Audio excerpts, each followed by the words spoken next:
Hello everyone, मैं राहुल सिंह आप सभी का स्वागत करता हूं स्टेप अप एकेडमी में।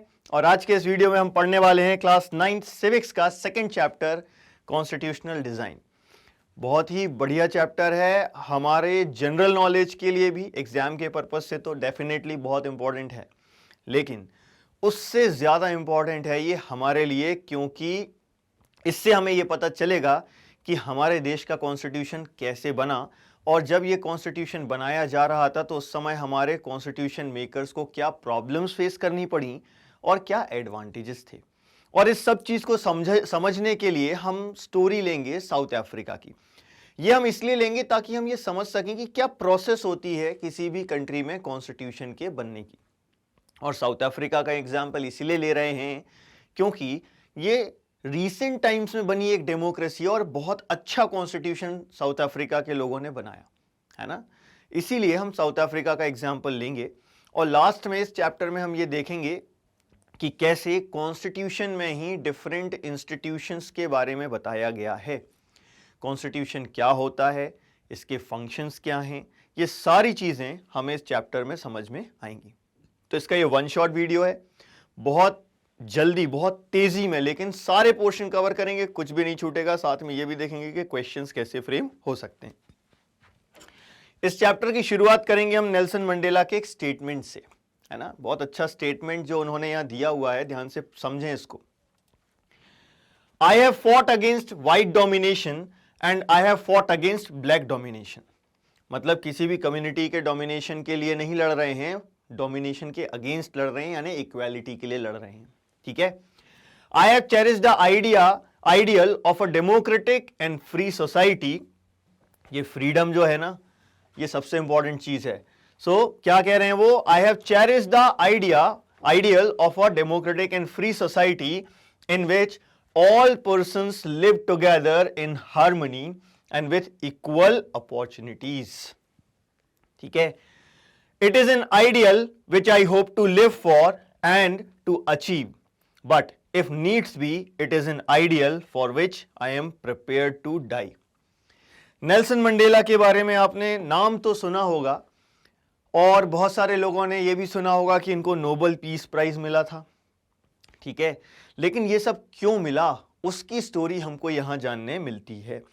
नेल्सन मंडेला को ट्रीजन के चार्जेस में 28 इयर्स तक जेल में रहना पड़ा।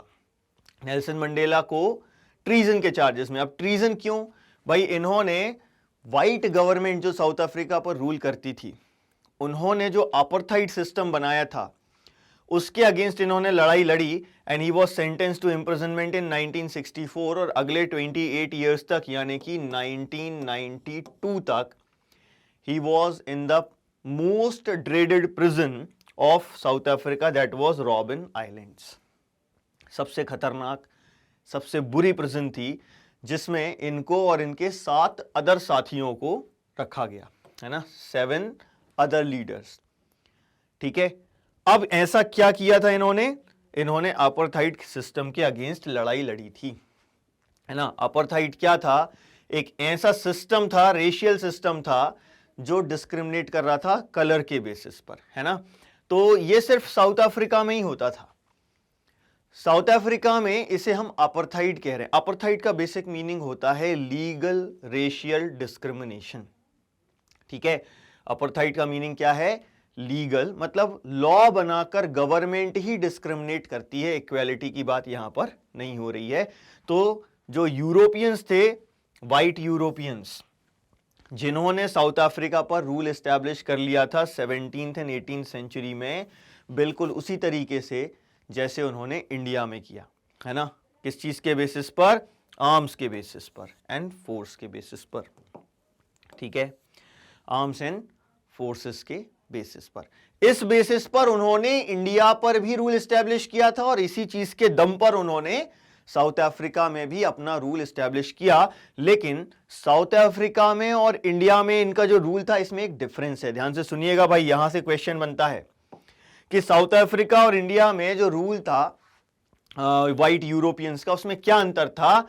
इंडिया में वो सेटल होकर लोकल रूलर्स नहीं बने, but in South Africa they settled in large numbers and became local rulers. ये डिफरेंस है साउथ अफ्रीका और इंडिया में वाइट यूरोपियंस के रूल में। हमारे यहां वो लोकल रूलर्स नहीं बने, हमारे यहां सेटल नहीं हुए, लार्ज नंबर्स में नहीं हुए, बहुत कम लोग हुए, लेकिन साउथ अफ्रीका में लार्ज नंबर में लोग वहां सेटल हो गए और वो वहां के लोकल रूलर्स बन गए। ठीक है, तो अपार्थाइड क्या करता है? अपार्थाइड सिस्टम लोगों को डिवाइड करता है on the basis of their skin colour. ठीक है, स्किन के कलर के बेसिस पर ये लोगों को डिवाइड कर देता है। अब साउथ अफ्रीका के जो ओरिजिनल नेटिव्स थे, इनका कलर कैसा था? ब्लैक। हालांकि इनकी पॉपुलेशन बहुत थी, 3/4 यानी कि 75% है ना। 3/4 पॉपुलेशन किसकी थी? ब्लैक्स की। लेकिन ब्लैक्स के अलावा और लोग भी साउथ अफ्रीका में रहते थे। वाइट यूरोपियंस हो गए, ब्लैक्स हो गए, इसके अलावा मिक्स्ड रेस के लोग रह रहे थे जिन्हें हम कह रहे थे कलर्ड पीपल, और उसके अलावा माइग्रेटेड इंडियंस भी यहां पर रह रहे थे। अब ये जो लोग रह रहे हैं यहां पर, व्हाइट्स के अलावा ब्लैक्स रह रहे हैं, इंडियंस रह रहे हैं और कलर्ड पीपल रह रहे हैं। ठीक है, इन सब को व्हाइट्स इंफीरियर्स की तरह ट्रीट कर रहे थे। जितने भी नॉन व्हाइट्स हैं उन सबको इंफीरियर्स की तरह ट्रीट किया जा रहा था, सबऑर्डिनेट की तरह, सब ह्यूमंस की तरह ट्रीट किया जा रहा था। इनके पास वोटिंग राइट्स नहीं हुआ करते थे, नॉन व्हाइट्स के पास वोटिंग राइट्स नहीं हुआ करते थे।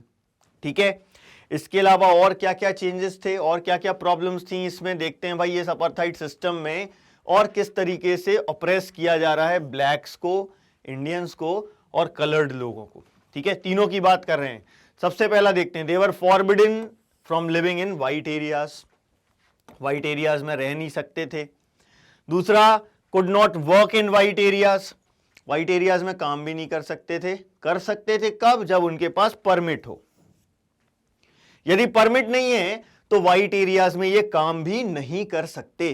ठीक है, तो पहला डिस्क्रिमिनेशन क्या हो गया कि वाइट एरियाज में रह नहीं सकते। दूसरा, काम नहीं कर सकते, करना है तो परमिट लेना होगा। ठीक है, तीसरा, इनके लिए हर चीज अलग थी, व्हाइट्स के लिए हर चीज अलग और ब्लैक्स के लिए, कलर्ड पीपल के लिए और इंडियंस के लिए अलग। जैसे कि इस बेंच का एग्जांपल ले लें, ओनली व्हाइट्स, देख लो भैया, बैठने के लिए भी इन्होंने ये बना दिया था कि बेंचेस जो हैं वो व्हाइट्स के लिए अलग होंगी, ब्लैक्स के लिए अलग होंगी। सेम बेंचेस पर बैठते भी नहीं थे। तो buses, trains, taxis, hotels, hospitals, schools, colleges, libraries, cinema halls, theatres, beaches, swimming pools, public toilets, ये सब व्हाइट्स के लिए अलग थे, ब्लैक्स के लिए अलग थे। इंडियंस और कलर्ड पीपल भी, ब्लैक्स जहां जाते थे वो यूज कर सकते थे, लेकिन व्हाइट्स उनको यूज नहीं करते। इवन चर्च में भी वो नहीं जा सकते थे। व्हाइट्स जहां पर वर्शिप करते थे उस चर्च में जाकर ये वर्शिप भी नहीं कर सकते थे, और एसोसिएशंस भी फॉर्म नहीं कर सकते थे, प्रोटेस्ट भी नहीं कर सकते थे। बहुत ही टेरिबल ट्रीटमेंट था। इस पूरे सिस्टम को हमने क्या कहा? सेग्रीगेशन। ठीक है, तो यहां से क्वेश्चन आ सकता है, what was the system of segregation? तो उसमें हमें ये सारे पॉइंट्स लिखने पड़ेंगे जो हमने अभी पढ़े, कि व्हाइट एरियाज में ब्लैक्स जो है वो व्हाइट एरियाज में रह नहीं सकते थे, ब्लैक्स व्हाइट एरियाज में काम नहीं कर सकते थे, करते तो कब कर सकते थे? जब परमिट हो। Trains, buses, taxis, theatres, cinema halls, benches, beaches, swimming pools, सारी चीजें, लाइब्रेरी, इवन चर्च, सब अलग हैं इनके लिए। ठीक है, और ये जो टेरिबल ट्रीटमेंट इनके साथ हो रहा है, इसके अगेंस्ट ये प्रोटेस्ट भी नहीं कर सकते थे और एसोसिएशंस भी फॉर्म नहीं कर सकते थे। ये था सिस्टम ऑफ सेग्रीगेशन। ठीक है, लेकिन 1950 से इसके खिलाफ बहुत ज्यादा प्रोटेस्ट चालू हो गए, है ना। तो ये जो अपार्थाइड सिस्टम है इसके अगेंस्ट लड़ना स्टार्ट किया blacks, coloured people and Indians ने। ये सब मिलकर लड़ रहे हैं, इसमें व्हाइट्स भी इनका साथ दे रहे हैं। क्या कर रहे हैं? ये प्रोटेस्ट मार्च निकाल रहे हैं, स्ट्राइक्स कर रहे हैं। ठीक है, और जो ऑर्गेनाइजेशन जो लीड कर रही है इनको, जैसे इंडिया में इंडियन नेशनल कांग्रेस थी, आईएनसी, वैसे ही अफ्रीका में अफ्रीकन नेशनल कांग्रेस थी, एएनसी। ठीक है, दोनों जगह देखो एएनसी है, sorry INC and ANC, Indian national Congress and African national Congress. ठीक है, ये वो अम्ब्रेला ऑर्गेनाइजेशन है जो इस स्ट्रगल को लीड कर रही थी, सेग्रीगेशन की पॉलिसीज के अगेंस्ट लड़ रही थी। अब देखो अम्ब्रेला ऑर्गेनाइजेशन क्यों कह रहे हैं?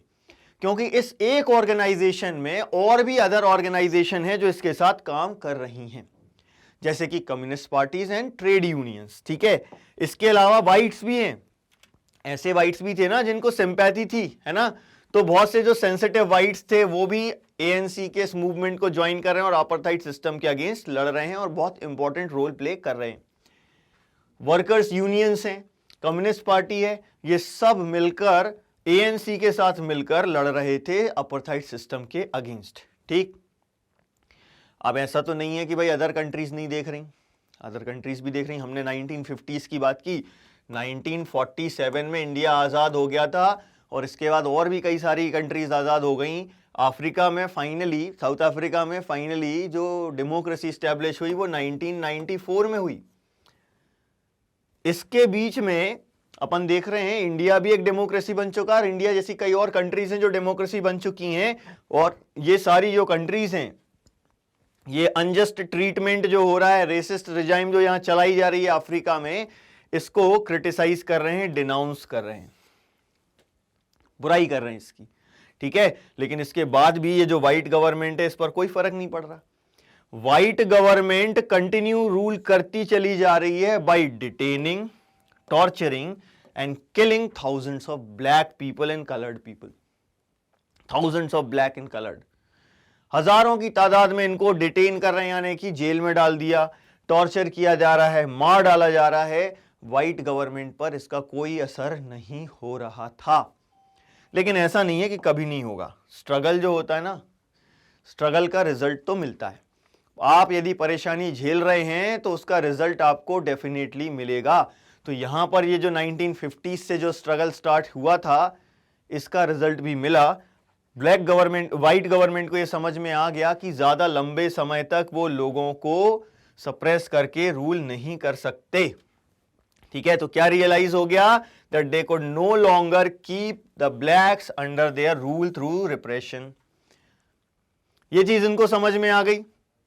रीजन क्या था, प्रोटेस्ट एंड स्ट्रगल्स, ये बहुत तेज होते चले जा रहे थे, बढ़ते चले जा रहे थे गवर्नमेंट के अगेंस्ट। जैसे जितना गवर्नमेंट रिप्रेस कर रही थी उतना ये प्रोटेस्ट और स्ट्रगल जो है और ज्यादा बढ़ते चले जा रहे हैं, कम नहीं हो रही है। तो ये प्रोटेस्ट बढ़ते चले जा रहे थे, इसके कारण गवर्नमेंट को अपनी पॉलिसीज में चेंज करना पड़ा। अब यहां से फिर क्वेश्चन बनेगा, क्या चेंज करा पॉलिसीज में?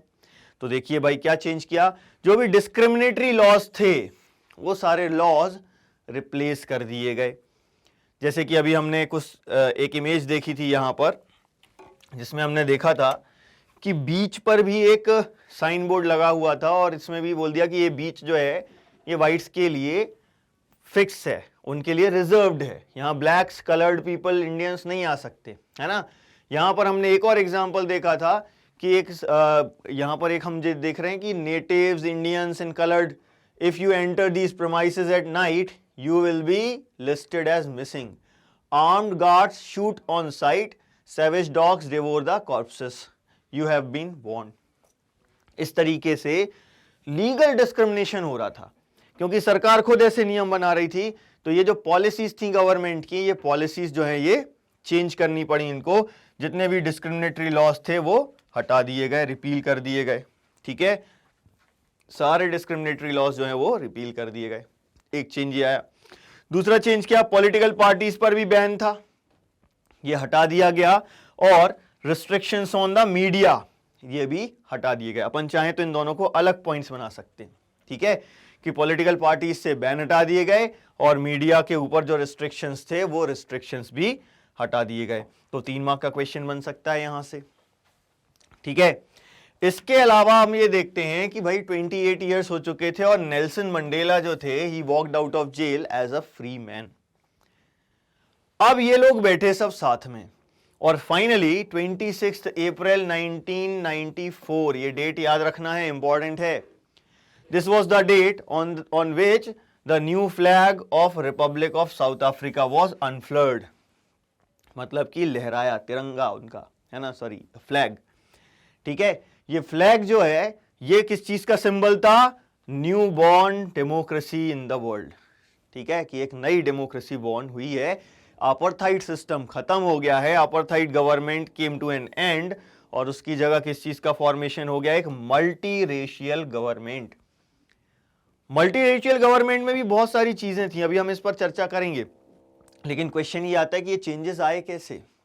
तो इस पर नेल्सन मंडेला का फिर से एक स्टेटमेंट, बहुत ही इंपॉर्टेंट स्टेटमेंट है। यदि आप बदलाव चाहते हैं, यदि आप चेंज चाहते हैं, तो हमें किस चीज का ध्यान रखना है, ये नेल्सन मंडेला ने बताया, जो इस न्यू साउथ अफ्रीका के फर्स्ट प्रेसिडेंट बने। ये हमको याद रखना है, Nelson Mandela was the first president of this new democratic south Africa. ठीक है, तो ये डेमोक्रेटिक रिपब्लिक था क्योंकि जो हेड है वो एक इलेक्टेड पर्सन है। ठीक, लेकिन देखो यहां बहुत ध्यान से समझना इसको, ये नेल्सन मंडेला का जो स्टेटमेंट है ना, ये बहुत ही इंपॉर्टेंट स्टेटमेंट है भाई। कैसे ये ट्रांजिशन हुआ, historical enemy succeeded in negotiating peaceful transition. Peaceful transition हो रहा है from apartheid to democracy exactly because we were prepared to accept the inherent goodness in the others. ये कह रहे हैं कि हम ये ट्रांजिशन इसीलिए कर पाए क्योंकि हमने इस बात में भरोसा रखा कि हर व्यक्ति में अच्छाई होती है। यदि हम ये भरोसा खो देंगे कि किसी व्यक्ति में अच्छाई है तो बदलाव नहीं आ सकता, हम नेगोशिएट कर ही नहीं सकते क्योंकि हमें हमेशा उसमें बुराई नजर आएगी। तो यदि हम चेंज लाना चाहते हैं तो इनका ये कहना, ये देखिए भैया क्यों ये ट्रांजिशन हुआ, ये इसीलिए हुआ क्योंकि इनको भरोसा था कि सारे वाइट्स बुरे नहीं हैं, और जो बुरे हैं वो भी पूरे तरीके से बुरे नहीं है, उनके अंदर भी कुछ ना कुछ अच्छाई है। ठीक है ना, तो ये इनका स्टेटमेंट हमें ये बता रहा है कि यदि हम चेंज चाहते हैं, हम ट्रांजिशन चाहते हैं सोसाइटी में, तो कैसे ला सकते हैं, जब हम सामने वाले को डीमन की तरह ट्रीट ना करें, हम उसमें भरोसा करें कि उस व्यक्ति में भी कुछ अच्छाई है, तब चेंज आ सकता है ना। तो इसीलिए वो कह रहे हैं, my wish is that south Africans never give up on the belief in goodness, that they cherish that faith in human beings is the cornerstone of our democracy. Human beings में, मानवता में और मानव में जो इनका फेथ है, ये इस डेमोक्रेसी का कॉर्नरस्टोन है, मतलब सबसे महत्वपूर्ण पत्थर हम जिसे कह सकते हैं, जिसके दम पर सब कुछ टिका हुआ है। ठीक है, लेकिन सिर्फ यही नहीं है, अच्छाई में तो भरोसा किया, लेकिन अच्छाई में भरोसा करने के अलावा भी कुछ और चीजें इन्होंने की। क्या किया भाई, अच्छाई में भरोसा है ठीक है, लेकिन देखो इतने सालों से जो वाइट्स हैं ये आपके ऊपर अत्याचार कर रहे थे, अब यदि आप अपने दिमाग से वो नहीं निकालोगे तो उनके साथ मिलकर तो नहीं रह पाओगे। लेकिन हमने अभी देखा नेल्सन मंडेला किस चीज के लिए लड़ रहे थे, इक्वालिटी के लिए लड़ रहे थे, वो ब्लैक्स के डोमिनेशन के लिए नहीं लड़ रहे थे। तो ये जो ब्लैक लीडर्स थे, इन्होंने अपने फेलो सिटीजन से कहा कि व्हाइट्स जब रूल कर रहे थे, उन्होंने जो एट्रोसिटीज की, उन्होंने जो अत्याचार किए, उनको भूल जाओ और हम सब मिलकर एक ऐसा साउथ अफ्रीका बनाते हैं जहां सभी के लिए इक्वालिटी हो, सोशल जस्टिस हो। ठीक है, तो इस चीज पर इन्होंने फोकस किया। तो इन्होंने क्या कहा कि जैसे ही डेमोक्रेसी बना तो जो ब्लैक लीडर्स हैं उन्होंने क्या अपील करी फेलो ब्लैक सिटीजन से कि forgive the whites for the atrocities they had committed while in power. Power में रहते हुए जो एट्रोसिटीज इन्होंने की उनको भूल जाओ और व्हाइट्स को माफ कर दो। ये ब्लैक्स कर रहे हैं भाई, ये डिमांड ब्लैक लीडर्स अपने फेलो ब्लैक सिटीजन से ये डिमांड कर रहे हैं।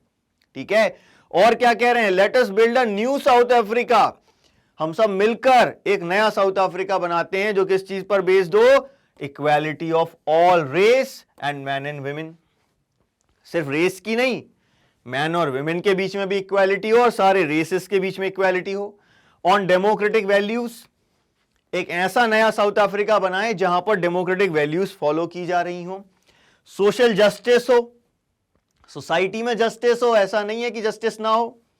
एंड ह्यूमन राइट्स हो, सभी के पास अधिकार हो। जब ब्लैक लीडर्स ने ये सारी चीजें लोगों से करने को कहीं, तब जाके एक रेनबो नेशन बना। समझ गए भाई? तो यहां पर हम देख रहे हैं कि ब्लैक्स मेजॉरिटी में हैं, लेकिन फिर भी ब्लैक लीडर्स में देखो कितना पोलाइटनेस है।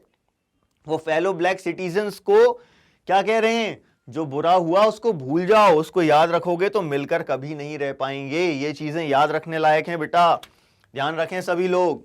ठीक है, तो यहां पर अब देखो क्या हुआ, जिस पार्टी ने रूल किया, ब्रूटल किलिंग्स करी, वो पार्टी, और जिसने अपनी फ्रीडम के लिए लड़ाई लड़ी, दोनों साथ बैठ रहे हैं ना। Party that ruled through the operation and brutal killings and the party that led the freedom struggle, they set together to draw up a common constitution. ठीक है, एक दिन में नहीं होता। कितना समय लगा? 2 साल का समय लगा, है ना। मैंने बताया 1992 में नेल्सन मंडेला फ्री हुए और 94 में कॉन्स्टिट्यूशन आया, है ना। 2 साल का समय लगा, डिस्कशंस हो रहे हैं, डिबेट्स हो रहे हैं, ठीक है। और इन डिस्कशंस और डिबेट्स के थ्रू वर्ल्ड का फाइनेस्ट कॉन्स्टिट्यूशन बना, ठीक है। वन ऑफ द फाइनेस्ट, एकदम एग्जैक्ट ना कहें, but one of the finest constitutions in the world जो हमारे आज पूरी दुनिया में हम देखते हैं, उसमें से एक साउथ अफ्रीका का कॉन्स्टिट्यूशन है, ठीक है। अब ऐसा कैसे हो पाया? ऐसे एक्सटेंसिव राइट्स दिए गए साउथ अफ्रीका के कॉन्स्टिट्यूशन में जो आपने शायद कहीं ना सुने होंगे, है ना। तो बहुत अच्छे राइट्स दिए गए। ऐसा क्यों हो पाया? ऐसा इसीलिए क्योंकि ये कह रहे हैं कि जब ये डिस्कशंस हो रहे हैं तो उसमें सभी को इंक्लूड करना है, किसी को एक्सक्लूड नहीं करना है, किसी को डीमन की तरह नहीं देखना है ना। तो प्रॉब्लम थी, उसका सॉल्यूशन निकाल रहे हैं और ये कह रहे हैं कि ये जो सर्च है सॉल्यूशन की, प्रॉब्लम का सॉल्यूशन निकालने की, उसमें nobody should be excluded and nobody should be treated as a demon, ठीक है। तब जाके ये ऐसा कॉन्स्टिट्यूशन बना पाए। यदि ये सोचते कि नहीं व्हाइट्स ने हमारे साथ एट्रोसिटीज की हैं, व्हाइट्स अच्छे नहीं हैं, उनको इस कॉन्स्टिट्यूशन में जो डिबेट्स एंड डिस्कशंस हो रहे हैं उसमें शामिल नहीं करना चाहिए, तो इतना अच्छा कॉन्स्टिट्यूशन ये कभी नहीं बना पाते। ये बना पाए क्योंकि किसी को भी छोड़ा नहीं गया, किसी को भी डीमन की तरह ट्रीट नहीं किया गया। तो हम क्या देखते हैं? They agreed that everybody should become the part of the solution. हर व्यक्ति इस सॉल्यूशन का पार्ट बने, तब उसका जो सॉल्यूशन निकलेगा वो बहुत बेहतर होगा, जैसा कि हमने साउथ अफ्रीका में देखा, ठीक है। तो जो भी किया उनने, उससे कोई फर्क नहीं पड़ रहा है, लेकिन उनको डिस्कशंस में शामिल किया गया, ठीक। और ये चीज हमें साउथ अफ्रीका के कॉन्स्टिट्यूशन की जो प्रियम्बल है उसमें नजर आती है ना। तो जो प्रियम्बल है वो इस स्पिरिट को, ये जो स्पिरिट है लोगों का मिलजुल कर रहने वाला, इस स्पिरिट को वो प्रियम्बल में हम आसानी से देख सकते हैं, ठीक है। हर एक कंट्री के कॉन्स्टिट्यूशन की एक प्रियम्बल होती है, ये एक जनरल प्रैक्टिस है ना। तो ये प्रैक्टिस हमारे यहां भी है, ठीक। तो जो साउथ अफ्रीकन कॉन्स्टिट्यूशन है ये बहुत ही अच्छा है, और इतना अच्छा है कि आज भी कई कंट्रीज जो पहले से डेमोक्रेसीज हैं, कई कंट्रीज जो नई डेमोक्रेसीज बनना चाहती हैं, उनको ये साउथ अफ्रीकन कॉन्स्टिट्यूशन इंस्पायर करता है। सोचो, एक कंट्री जिसको 1994 तक क्या कहा जा रहा था, मोस्ट अनडेमोक्रेटिक वन, क्या बन गई वो? Model of democracy. और ये जो चेंज आया, ये क्यों पॉसिबल हो पाया? Because of the determination of the people. किस चीज का डिटर्मिनेशन था इनमें, साउथ अफ्रीका के लोगों में? To work together to transform better experiences into binding glue of rainbow nation. ये डिटर्मिनेशन जो था एक साथ काम करने का, इसके कारण इन बिटर एक्सपीरियंसेस को इन्होंने भुला दिया, और वही बिटर एक्सपीरियंसेस जो थे वो बाइंडिंग ग्लू का काम कर रहे थे, जिससे ये सब मिलजुल कर एक साथ रह रहे हैं। और इन्होंने अपनी कंट्री को क्या बनाया? एक रेनबो नेशन। रेनबो नेशन क्यों कह रहे हैं? बहुत सारे डिफरेंट रेस के लोग एक साथ मिलजुल कर पीसफुली हार्मोनियसली रह रहे हैं, इसीलिए इसको हमने कहा रेनबो नेशन, ठीक है। लेकिन ये क्यों हो पा रहा है, कैसे हो पा रहा है? इस चीज को फिर इन्होंने बताया, नेल्सन मंडेला ने एक स्टेटमेंट और दिया है इनका कि भाई ये जो कॉन्स्टिट्यूशन है ये किस चीज के बारे में बात करता है साउथ अफ्रीका का, है ना। इसके बाद हम आएंगे अपने इस बात पर कि कॉन्स्टिट्यूशन की जरूरत क्यों है, लेकिन साउथ अफ्रीका के कॉन्स्टिट्यूशन ने क्या काम किया वो नेल्सन मंडेला ने बताया कि constitution of South Africa speaks of both past and the future.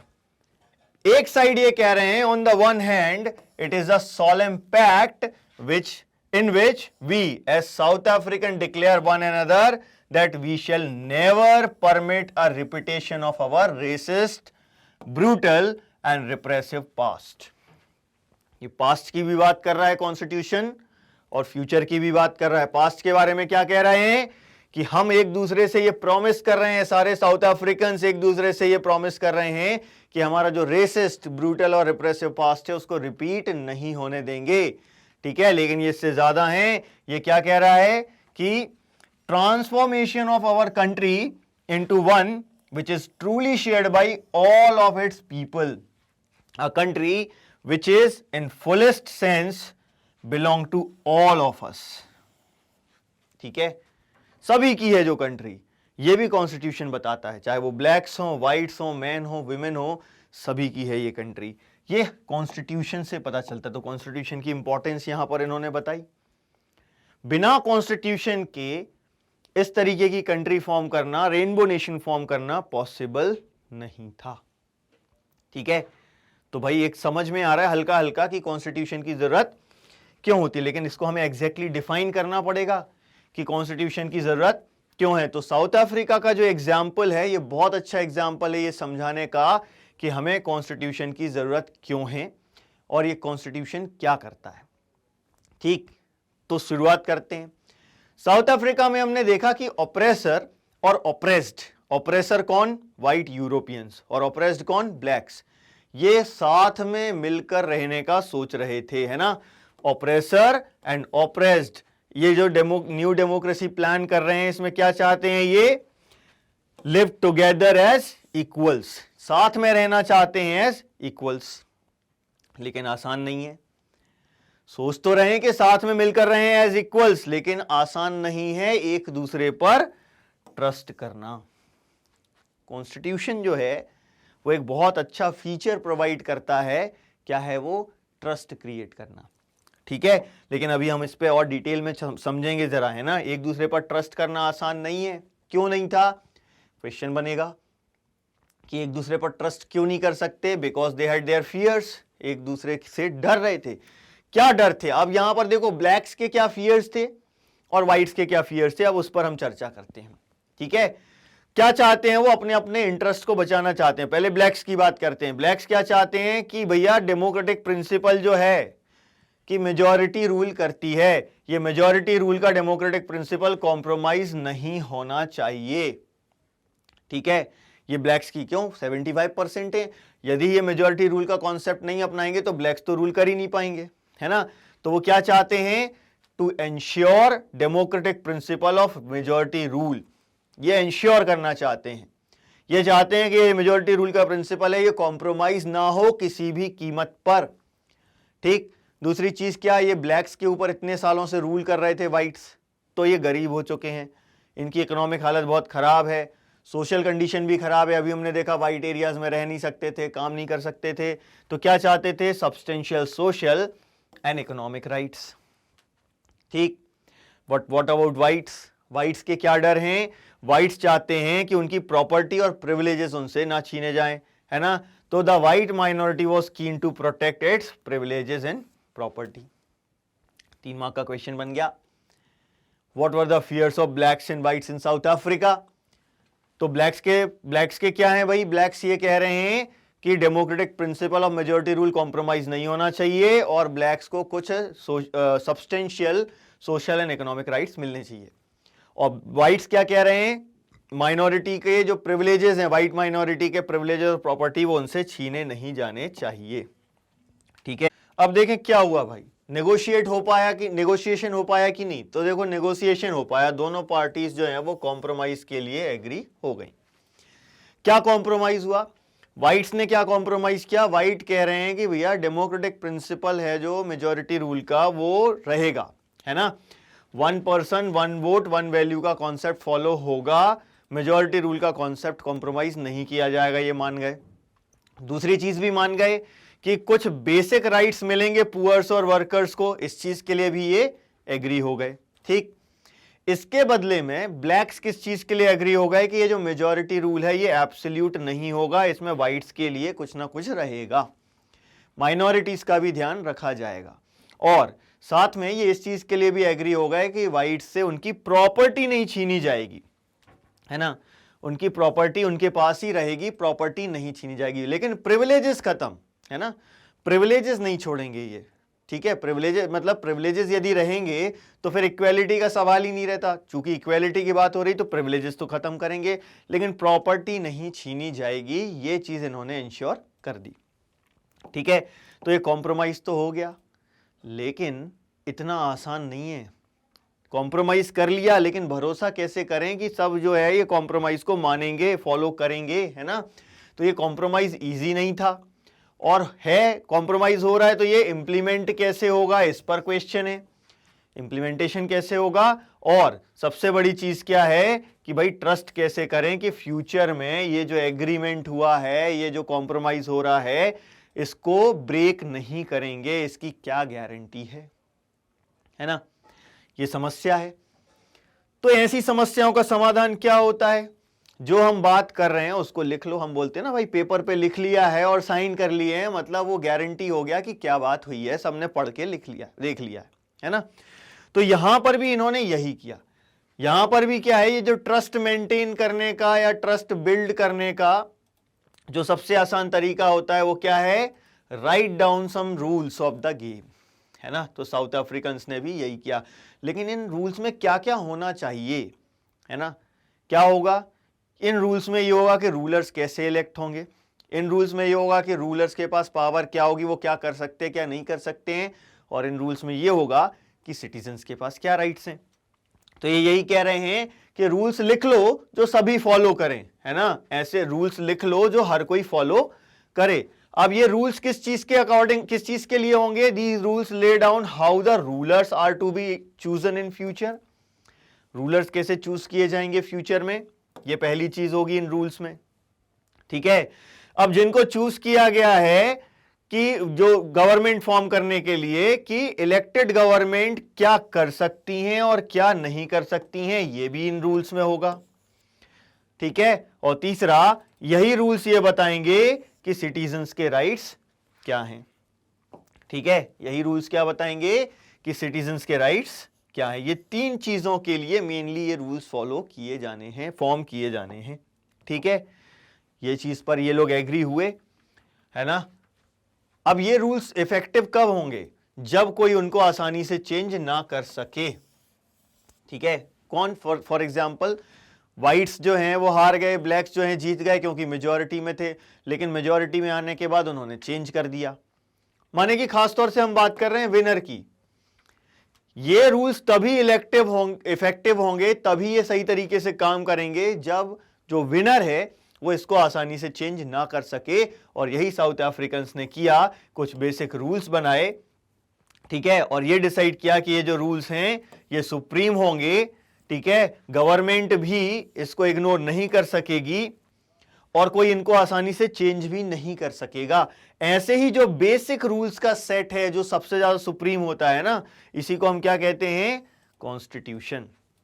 Set of basic rules जो हर कोई फॉलो करता है, जिसको कोई गवर्नमेंट इग्नोर नहीं कर सकती, जो सुप्रीम होते हैं, इसे ही हम क्या कहते हैं, कॉन्स्टिट्यूशन कहते हैं। तो कॉन्स्टिट्यूशन की एक डेफिनेशन अपन को यहां से मिल जाएगी।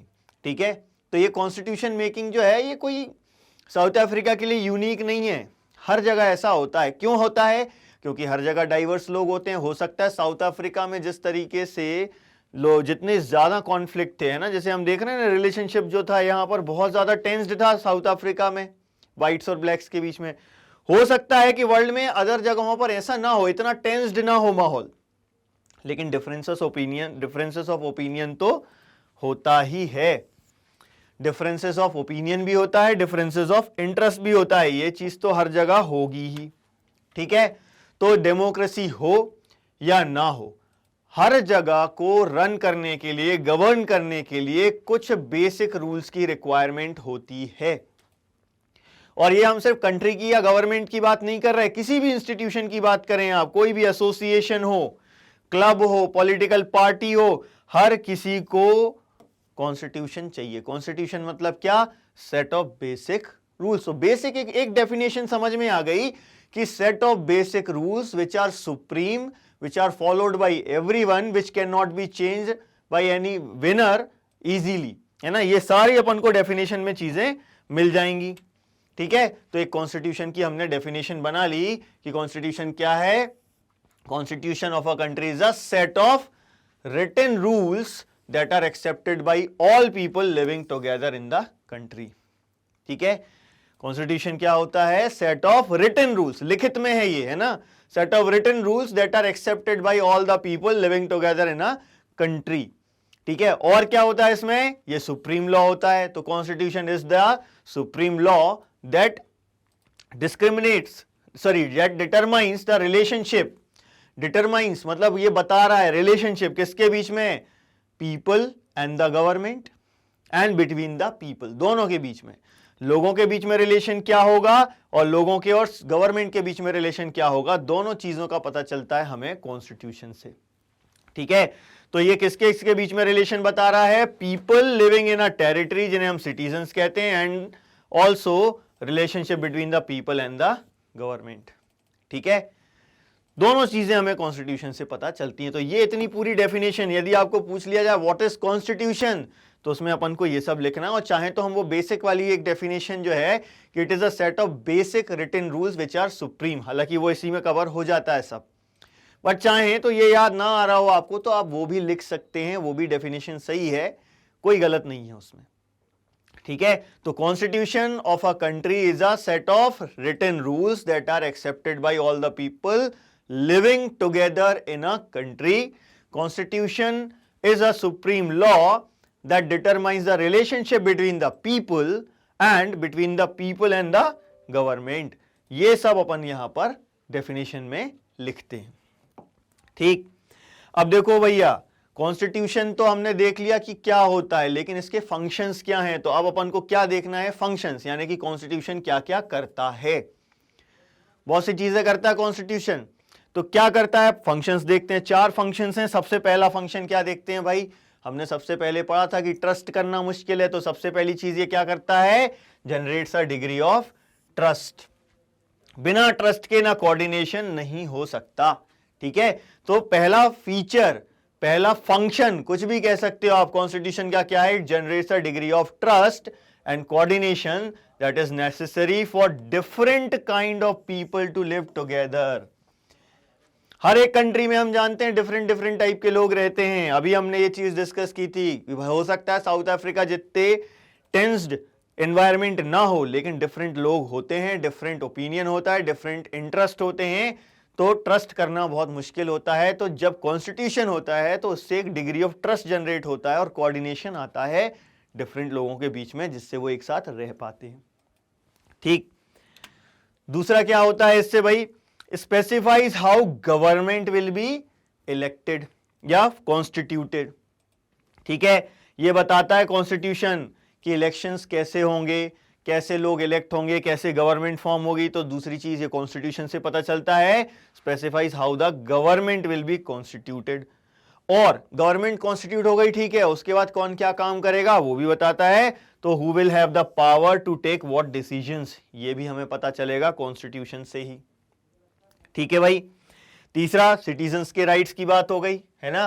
ये क्या करता है? Limits on the power of the government. अब जो लिमिट क्या होती है, हमारे जो राइट्स हैं वो गवर्नमेंट की लिमिटेशन है ना। तो ये क्या करता है? लिमिट सेट करता है गवर्नमेंट की, और ये बताता है कि हमारे राइट्स क्या हैं, सिटीजन्स के राइट्स क्या हैं। ठीक है, और सबसे इंपॉर्टेंट चीज, हमारे एस्पिरेशंस, सिटीजन्स के एस्पिरेशंस कि वो क्या चाहते हैं, किस तरीके की सोसाइटी फॉर्म करना चाहते हैं। ठीक है, ये 4 कॉन्स्टिट्यूशन के फीचर्स हैं।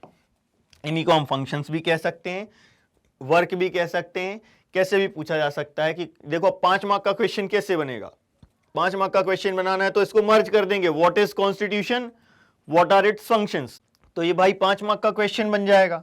ठीक है, अब ये देखते हैं कि भाई ये कंट्रीज में ये कॉन्स्टिट्यूशन की हैबिट कब से डेवलप हुई, है ना।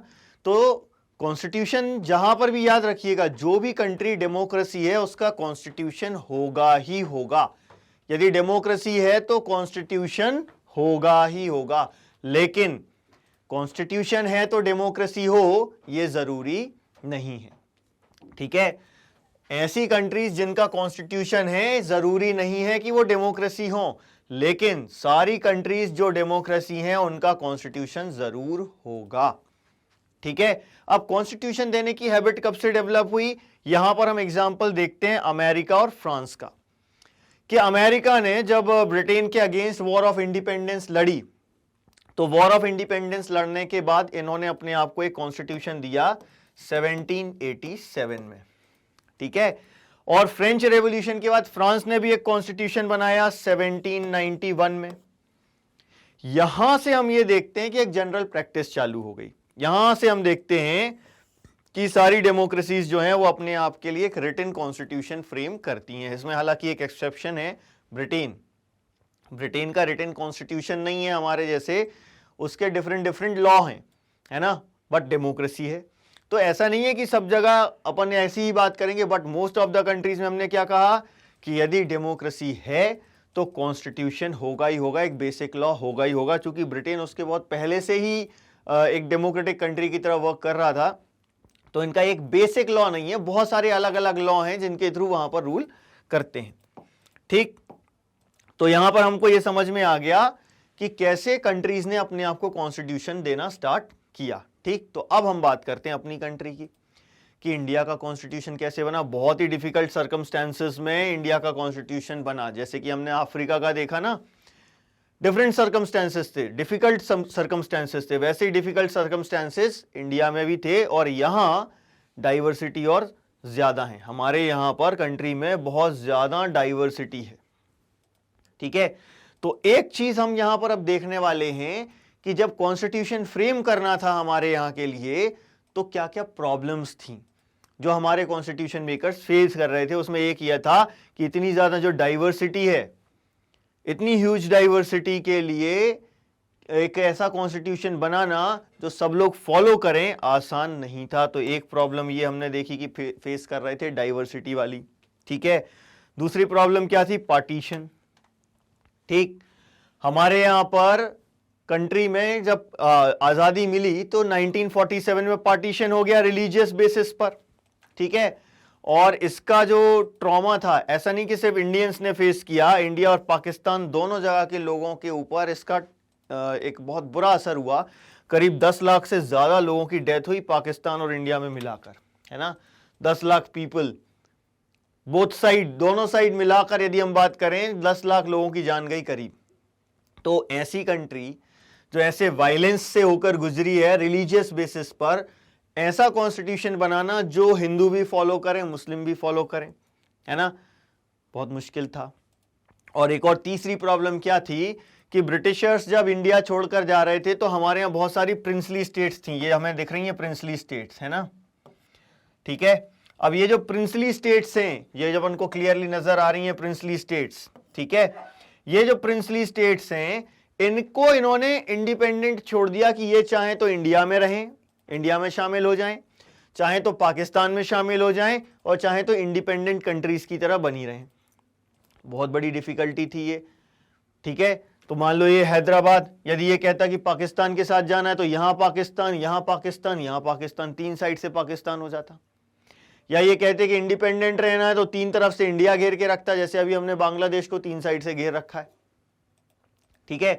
तो ये बहुत बड़ी डिफिकल्टी थी। तो 3 प्रॉब्लम्स हमने यहां पर देखी जो हमारे कॉन्स्टिट्यूशन मेकर्स फेस कर रहे थे जब उन्हें कॉन्स्टिट्यूशन बनाना था। वो 3 प्रॉब्लम्स क्या थी, एक, डाइवर्सिटी इतनी ज्यादा है, इतनी डाइवर्स कंट्री के लिए एक ऐसा कॉन्स्टिट्यूशन बनाना जो सभी लोग फॉलो करें आसान नहीं। दूसरी क्या, पार्टीशन, पार्टीशन के बाद हिंदूज और मुस्लिम्स के बीच में रिलेशंस बहुत अच्छे नहीं थे, तो एक ऐसा कॉन्स्टिट्यूशन बनाना जो हिंदू मुस्लिम दोनों फॉलो करें रिलीजियस बेसिस पर पार्टीशन होने के बाद, ये बहुत टफ काम था, ठीक है। और तीसरी प्रॉब्लम क्या, जब ब्रिटिशर्स इंडिया छोड़कर जा रहे थे तो प्रिंसली स्टेट्स को उन्होंने फ्री छोड़ दिया डिसाइड करने के लिए कि whether they want to merge with India और पाकिस्तान और रिमेन इंडिपेंडेंट, ठीक है। ये 3 प्रॉब्लम्स हमारे यहां फेस कर रहे थे, ठीक है। अब ये प्रॉब्लम्स हैं तो कुछ एडवांटेजेस भी थे, ऐसा नहीं है कि सारी प्रॉब्लम्स ही हों।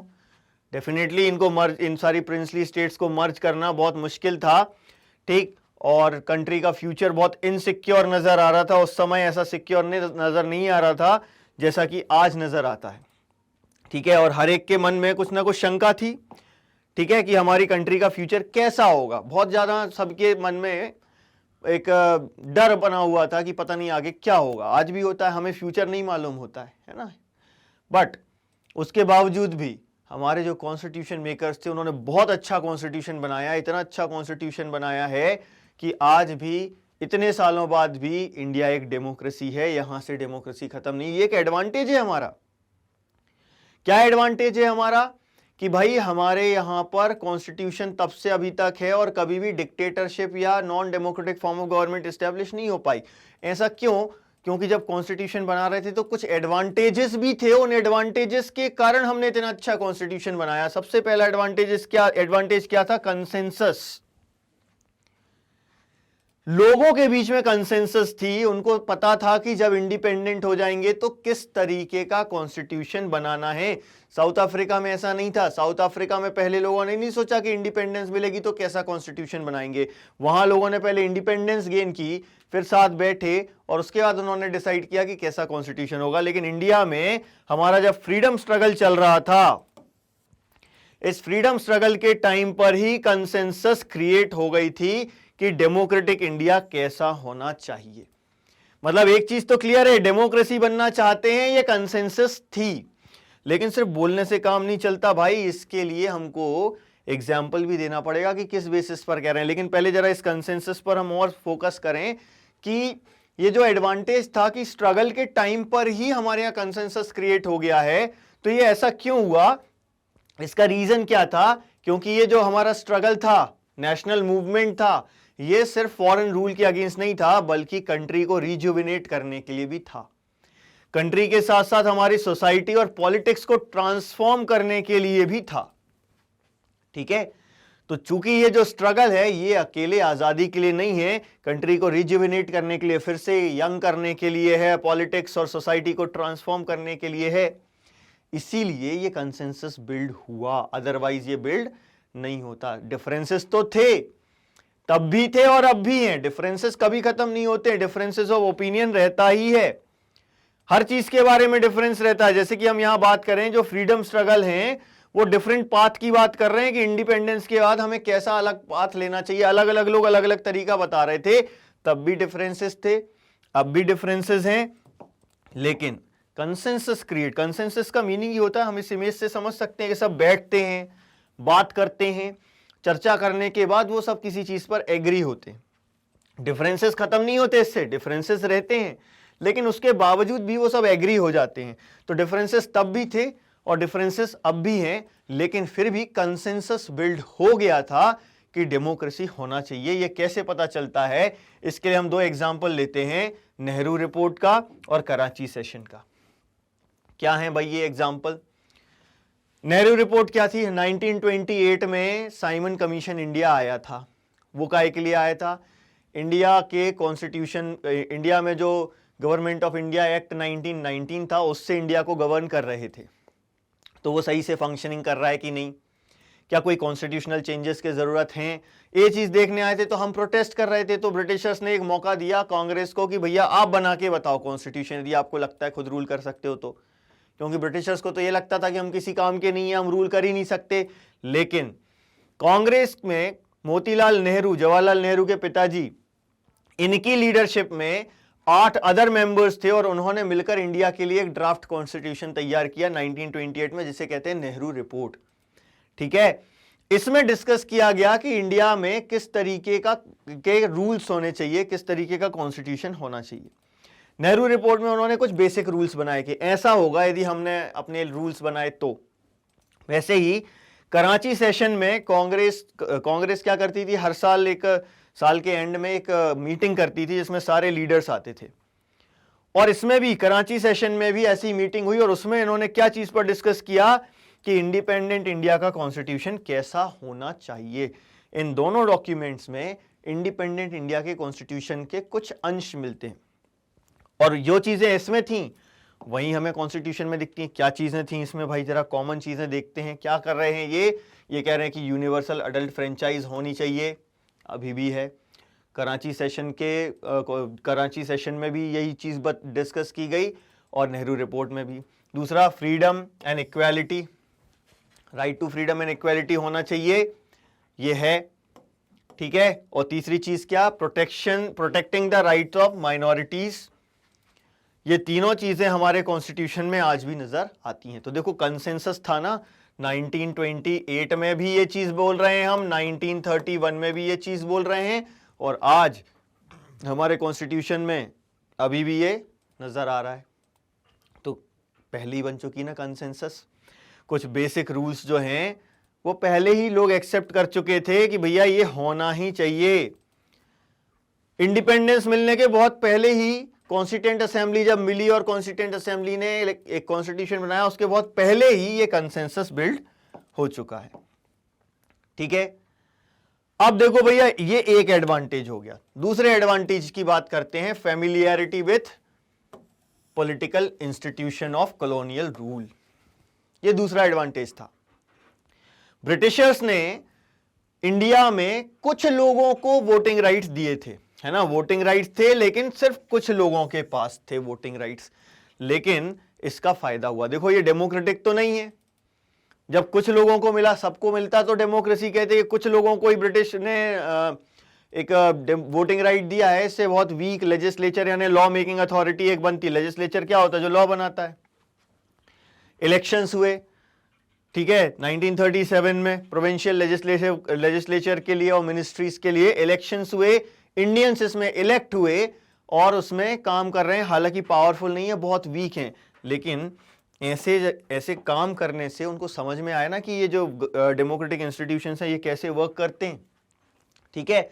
तो भले ही ये फुल्ली डेमोक्रेटिक नहीं थे, लेकिन ये जो एक्सपीरियंस गेन किया इंडियंस ने यहां से इन लेजिस्लेटिव इंस्टीट्यूशंस में वर्क करके, ये हमारे लिए एडवांटेज साबित हुआ। क्योंकि जब हमारे यही लोग कॉन्स्टिट्यूशन फ्रेम कर रहे थे, तो कॉन्स्टिट्यूशन में जो इंस्टीट्यूशंस बनाने हैं वो इंस्टीट्यूशंस कैसे बनेंगे, ये ब्रिटिश इंस्टीट्यूशंस में जो कमियां थी वो इनको मालूम थी, है ना। तो जब हमारे कंट्री के लोग ये कॉन्स्टिट्यूशन फ्रेम कर रहे थे, तो यहां से जो उन्होंने एक्सपीरियंस गेन किया उसका यूज किया in the setting up of own institutions and working in them. Institution setup करने में भी हेल्प मिली और उनमें काम कैसे करना है उसमें भी अपन को हेल्प मिली। ठीक है। तो इसीलिए हम क्या देखते हैं कि गवर्नमेंट ऑफ इंडिया एक्ट 1935 ये ब्रिटिशर्स ने बनाया था। इस गवर्नमेंट ऑफ इंडिया 1935 में जो रूल्स एंड रेगुलेशंस थे इंस्टीट्यूशंस के लिए, इसमें से बहुत सारे एज इट इज हमारे कॉन्स्टिट्यूशन में लिए गए हैं, क्योंकि इसमें बहुत अच्छे तरीके से वो बताया कि कैसे काम करेंगे, है ना। तो ये चीज अपन को यहां पर याद रखना है। गवर्नमेंट ऑफ इंडिया एक्ट 1935 के कई सारे प्रोविजंस, खासतौर से किसके लिए, हमारे जो इंस्टीट्यूशंस हैं उनके लिए directly government of India act 1935 से लिए गए। ठीक, दो एडवांटेजेस मिल गए हमको। एक क्या, कंसेंसस बिल्ड हो चुका था। दूसरा क्या कि ब्रिटिश इंस्टीट्यूशंस में काम करके हमारे यहाँ के लोगों ने ये सीखा कि कैसे डेमोक्रेटिक इंस्टीट्यूशंस वर्क करते हैं। तो जब कॉन्स्टिट्यूशन फ्रेम कर रहे थे उस समय बहुत ज़्यादा हेल्प मिली। तीसरा एडवांटेज क्या था, हमने दूसरी कंट्रीज से भी सीखा। हमारे यहाँ पर जो डिबेट्स एंड डेलिब्रेशंस हो रहे थे, है ना, कई सालों से लोग सोच रहे थे, ठीक है, कि कॉन्स्टिट्यूशन कैसा होना चाहिए, तो उसका फायदा क्या हुआ, हमारे पास कॉन्फिडेंस आया to learn from other countries. अब कौन कौन सी कंट्रीज से क्या सीखा, तो भाई देखो, हमने फ्रेंच रेवोल्यूशन से भी आइडियाज लिए, किस चीज के, फ्रीडम और इक्वालिटी के। हमने पार्लियामेंट्री प्रैक्टिसेस ब्रिटेन से ली, यानी जो हमारे यहाँ पार्लियामेंट का सिस्टम है वो ब्रिटिश जैसा है। बिल ऑफ राइट्स से हमने लिए हमारे फंडामेंटल राइट्स। ठीक है, अदर कंट्रीज से सीख रहे हैं, लेकिन याद रखना ऐसा नहीं कि नकल कर रहे हैं, एज इट इज हर चीज पर सोचा जा रहा है ना। सोशलिस्ट रेवोल्यूशन इन रशिया से हमने क्या सीखा कि भैया हमको भी सोशल और इकोनॉमिक इक्वालिटी चाहिए, तो हमने सोशल और इकोनॉमिक इक्वालिटी का सिस्टम रशिया से लिया। प्लानिंग का सिस्टम भी रशिया से आया, लेकिन डायरेक्टली जैसे यहां था वैसा का वैसा हम इंडिया में इंप्लीमेंट नहीं कर रहे हैं। वहां की कंडीशंस अलग हैं, हमारे यहाँ की कंडीशंस अलग हैं। तो हमारे यहाँ के लोग क्या कर रहे हैं, हर चीज पर क्वेश्चनिंग कर रहे हैं, हर एक स्टेप उस पर क्वेश्चनिंग हो रही है। ठीक है, और हमारी कंट्री के लिए वो सूट कर रहा है कि नहीं कर रहा है, इस चीज पर बहुत डिटेल्ड डिस्कशंस हो रहे हैं। उसके बाद जाके उसको हमारी कंट्री में इंक्लूड किया जा रहा है, यदि हमको लगता है कि हाँ ये हमारे यहां पर काम आ सकते हैं, या मान लो वो एग्जैक्ट नहीं हो सकता, उसको हमने चेंज किया हमारे यहाँ की कंडीशंस के हिसाब से। ठीक है, इन 3 एडवांटेजेस के बेसिस पर हमारे यहाँ का कॉन्स्टिट्यूशन बना। लेकिन कॉन्स्टिट्यूशन बनाया किसने, क्वेश्चन आएगा भाई, किसने बनाया ये कॉन्स्टिट्यूशन? तो अब हम कुछ इंपॉर्टेंट लोगों की इमेजेस देखने वाले हैं जिन्होंने ये कॉन्स्टिट्यूशन बनाया। ठीक है, बेसिकली आंसर क्या है हमारा, कॉन्स्टिट्यूएंट असेंबली।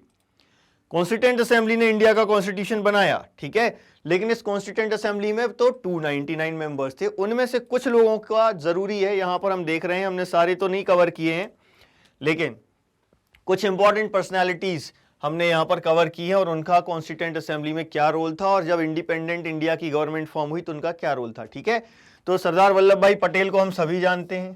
ठीक है, तो गुजरात में इनका जन्म हुआ था, और जो इंटरिम गवर्नमेंट थी, याद रखना भैया, 1947 से लेकर 1950 तक, यानी जब तक हमारा कॉन्स्टिट्यूशन एनफोर्स नहीं हो गया तब तक इंडिया में एक इंटरिम गवर्नमेंट रूल कर रही थी, जो इनडायरेक्टली इलेक्टेड थी, डायरेक्टली इलेक्टेड गवर्नमेंट नहीं थी ये। ठीक है, तो ये जो इंटरिम गवर्नमेंट थी, इस इंटरिम गवर्नमेंट में ये मिनिस्टर ऑफ होम थे, इंफॉर्मेशन एंड ब्रॉडकास्टिंग के मिनिस्टर थे।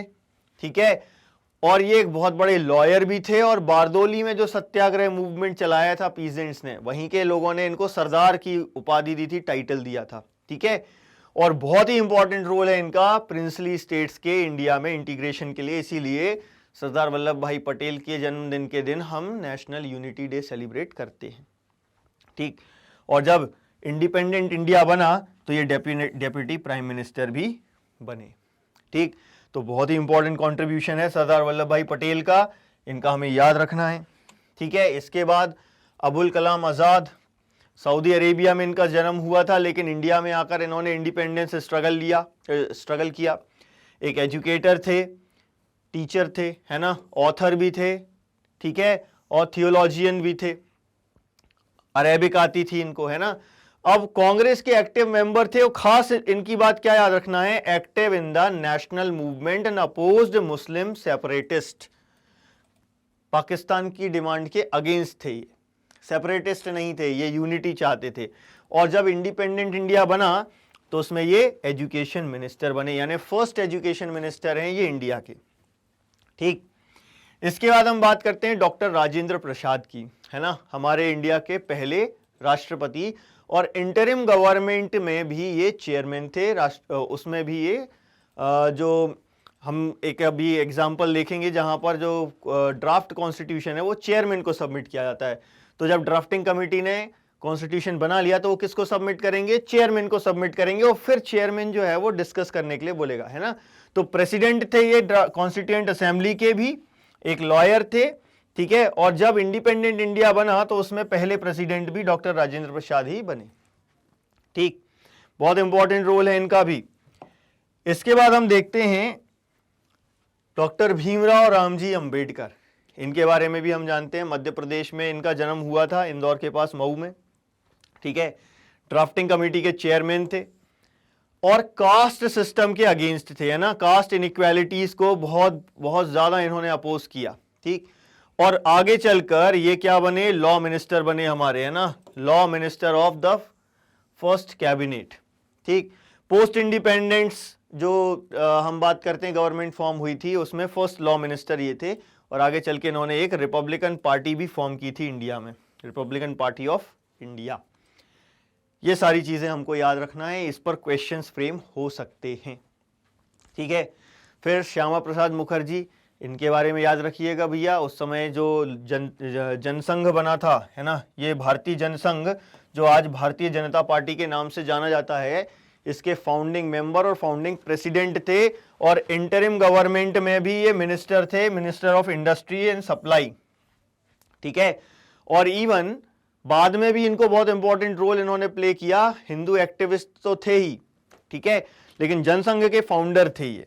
ठीक है, जो आज भारतीय जनता पार्टी के नाम से जाना जाता है। ठीक, जवाहरलाल नेहरू के बारे में आप सभी जानते हैं, first prime minister of independent India. ठीक है, लेकिन इंटरिम गवर्नमेंट में भी ये प्राइम मिनिस्टर थे, और उत्तर प्रदेश में इनका जन्म हुआ था। एडवोकेट थे और सोशलिस्ट थे। ठीक है, डेमोक्रेसी के लिए और एंटी इंपीरियलिज्म में इन्होंने बहुत इंपॉर्टेंट रोल प्ले किया था।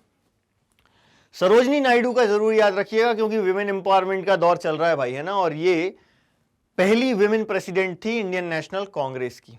ठीक है, आंध्र प्रदेश में जन्म हुआ था, पोएट थी, राइटर थी, पॉलिटिकल एक्टिविस्ट थी। ठीक है, और उत्तर प्रदेश की गवर्नर बनी इंडिपेंडेंस के बाद। ठीक, तो इनका नाम बहुत जरूरी है याद रखना क्योंकि विमेन एम्पावरमेंट का दौर चल रहा है। ठीक है, तो ये कुछ ऐसे लोग हैं जिनका इंपॉर्टेंट रोल था। ये कॉन्स्टिट्यूएंट असेंबली के मेंबर्स में से हैं, है ना। तो कॉन्स्टिट्यूएंट असेंबली जिसने इंडिया का कॉन्स्टिट्यूशन बनाया। ठीक है, तो ये जो प्रोसेस है, इस प्रोसेस को अब हम जरा पूरा समझते हैं कि कॉन्स्टिट्यूएंट असेंबली ने कैसे कॉन्स्टिट्यूशन बनाया। सबसे पहले बात करते हैं कि ये कॉन्स्टिट्यूएंट असेंबली बनी कैसे। तो भाई इस कॉन्स्टिट्यूएंट असेंबली के लिए क्या हुए थे, इलेक्शंस हुए थे। कब हुए थे, जुलाई 1946 में। यहां से 1 मार्क का क्वेश्चन बन जाएगा। ठीक है, जुलाई 1946 में इलेक्शंस हुए और दिसंबर 1946 में इसकी पहली मीटिंग हुई। यानी कि देखो इंडिपेंडेंस के पहले ही कॉन्स्टिट्यूएंट असेंबली फॉर्म हो चुकी थी। ठीक, बाद में जब पाकिस्तान बन गया, इंडिया और पाकिस्तान इंडिया जो है वो 2 कंट्रीज में डिवाइड हो गया, तो ये कॉन्स्टिट्यूएंट असेंबली भी डिवाइड हो गई। और जिस कॉन्स्टिट्यूएंट असेंबली ने इंडिया का कॉन्स्टिट्यूशन बनाया उसमें 299 मेंबर्स थे, जिनमें से कुछ लोगों की इमेज हमने देखी। ठीक है, ओरिजिनली जो पहली कॉन्स्टिट्यूएंट असेंबली बनी थी उसमें 389 मेंबर्स थे। जब पार्टीशन हुआ तो कितने बचे, 299 मेंबर्स, क्योंकि कॉन्स्टिट्यूएंट असेंबली भी डिवाइड हो गई। ठीक, अब ये जो कॉन्स्टिट्यूएंट असेंबली है इसने लगभग 3 साल लिए और 26 नवंबर को हमारा कॉन्स्टिट्यूशन बन के तैयार हो गया था। हमने इसको अडॉप्ट कर लिया था। इस पर फोकस रखना। क्वेश्चन आया कि इंडिया का कॉन्स्टिट्यूशन अडॉप्ट कब कर लिया था, तो 26 नवंबर 1949। लेकिन इट केम इनटू फोर्स, है ना, ये टर्म्स याद रखेंगे। अडॉप्ट अलग चीज है, केम इनटू फोर्स अलग चीज है। कब हुआ, 26 जनवरी 1950। और आज भी इस दिन हम रिपब्लिक डे सेलिब्रेट करते हैं। क्यों, क्योंकि इसी दिन तो इंडिया एक रिपब्लिक बना।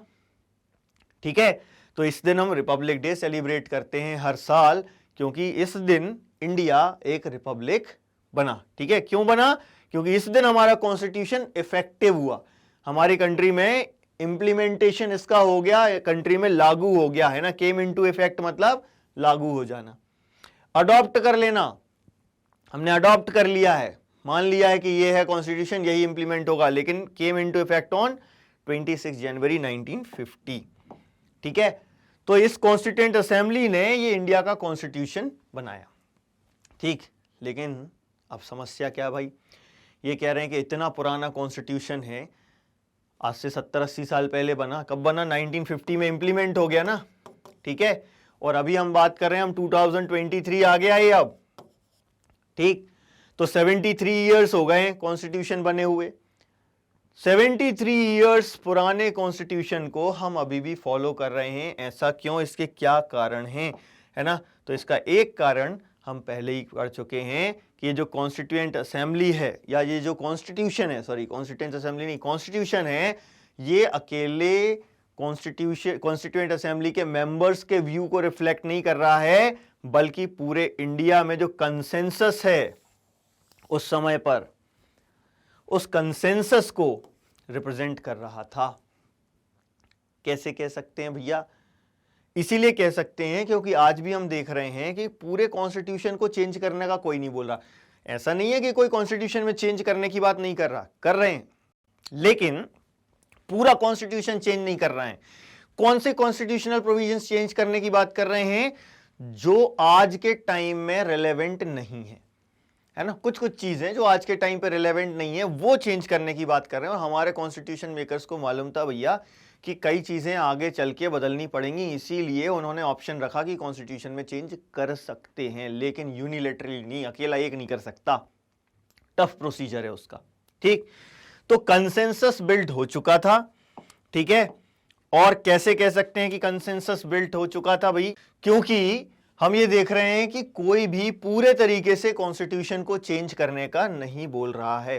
ठीक है, हम ये देख रहे हैं कि बहुत सारे सोशल ग्रुप्स हैं, पॉलिटिकल पार्टीज हैं, ठीक है, ये सब क्या कर रहे हैं, जो बेसिक रूल्स हैं उनको तो एक्सेप्ट कर रहे हैं। ऐसा नहीं है कि कोई ये बोल दे कि नहीं भैया ये हम फॉलो ही नहीं करेंगे, कोई नया फिर से पूरा का पूरा नया कॉन्स्टिट्यूशन बनाओ। कई जगहों पर हम देखते हैं, कई ऐसी कंट्रीज हैं जहां पर कॉन्स्टिट्यूशन है लेकिन उसको लोग फॉलो नहीं करते। वो सिर्फ एक किताब जैसा, एक पीस ऑफ पेपर जैसा है कि वो है तो लेकिन कोई फॉलो नहीं कर रहा है। लेकिन इंडिया में ऐसा नहीं हुआ।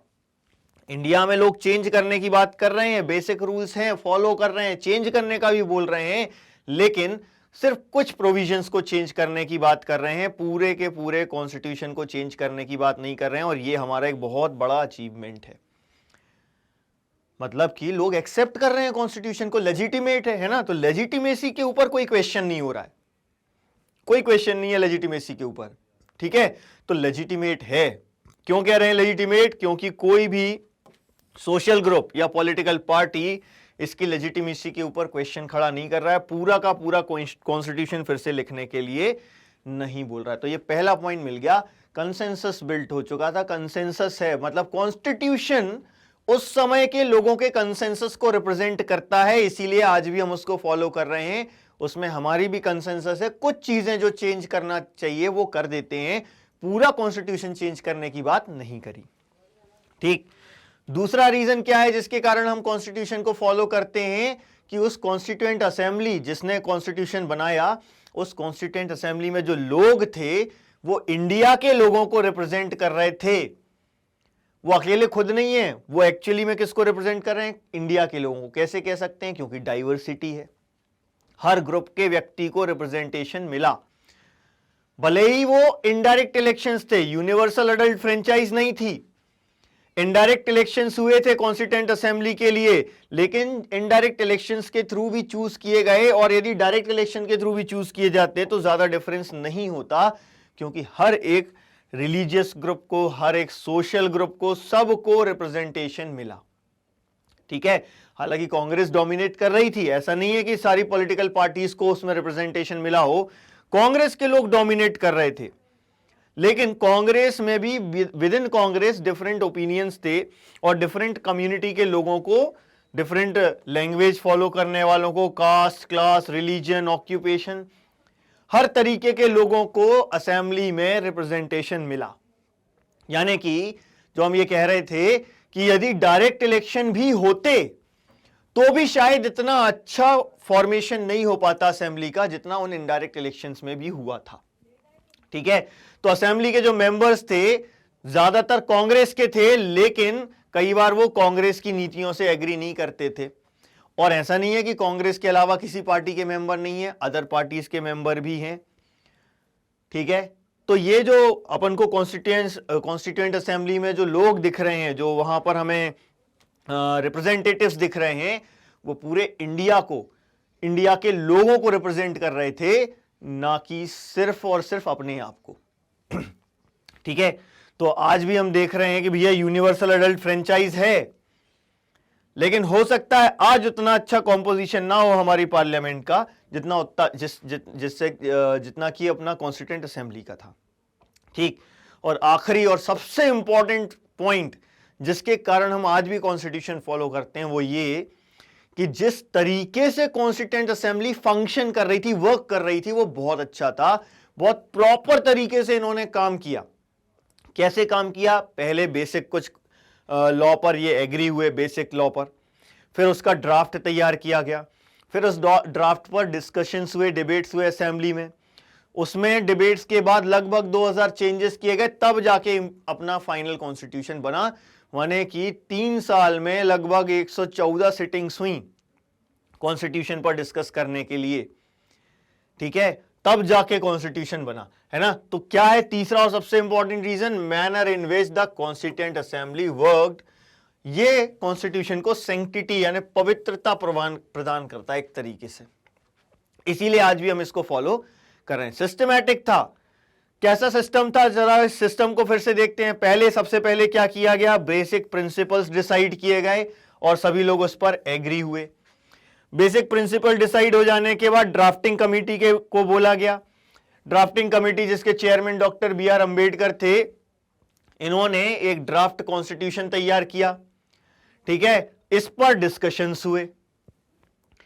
फिर कई सारे राउंड्स हुए डिस्कशंस के ड्राफ्ट कॉन्स्टिट्यूशन पे, क्लॉज बाय क्लॉज, ठीक है। और कितने चेंज किए गए? लगभग 2000 चेंज किए गए, 2000 अमेंडमेंट्स यानी सुधार किए गए। उसके बाद जाकर हमारा कॉन्स्टिट्यूशन जो आज हमारे पास है वो तैयार हुआ, ठीक है। कितने दिन बाद, कितने दिन सेटिंग करी? 114 डेज।